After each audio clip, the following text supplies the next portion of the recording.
Tukisalia siasani, chama cha ODM sasa kimesema hakitaungana na UDA katika uchaguzi mkuu wa mwaka 2027 bila mkataba mwafaka wa maelewano. Viongozi waliozungumza huko Lugari walipoifajiri familia ya marehemu Cyrus Njirongo walisema chama hicho hakitashirikiana na vyama vinavyoeneza siasa za migawanyiko.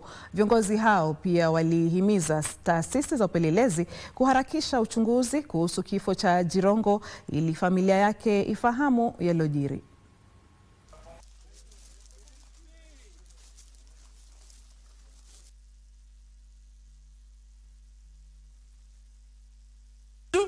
Unaambia yeye, kuja tu namna hii tutaongea. Hapana.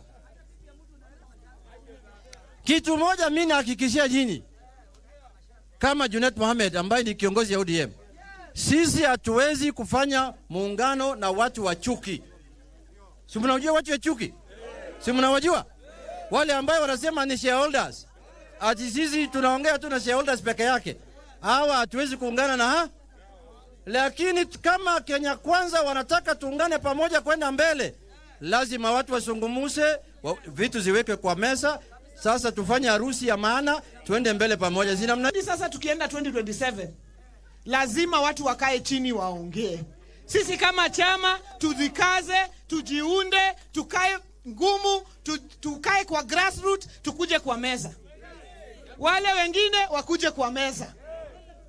Lazima tujue ni nini iko ndani ya hii. Si kwenda tu fua, ati sisi tumekuja fua namna hii. Lazima tufunge hiyo, ndio tujue Western kama ODM wako na nini ndani ya hiyo broad based. Kabla Mheshimiwa Njirongo ajazikwa, hawa Waluya wajue kweli ilikuwa accident. Lakini maswali iko, lazima hiyo maswali serikali tusaidie baada ya kufanya uchunguzi wa ndani. Tujue nini ilifanyika. Kwa mfano, ile basi ambayo inaitwa Climax ilikuwa imebeba abiria 65 na ilikuwa inaenda Busia, na hao ni Waluya, si ndio? Na Waluya si wanajua Njirongo? Iko Mluya ajui Njirongo? Sasa hao watu hakuna hata ule mmoja aliona hii maneno.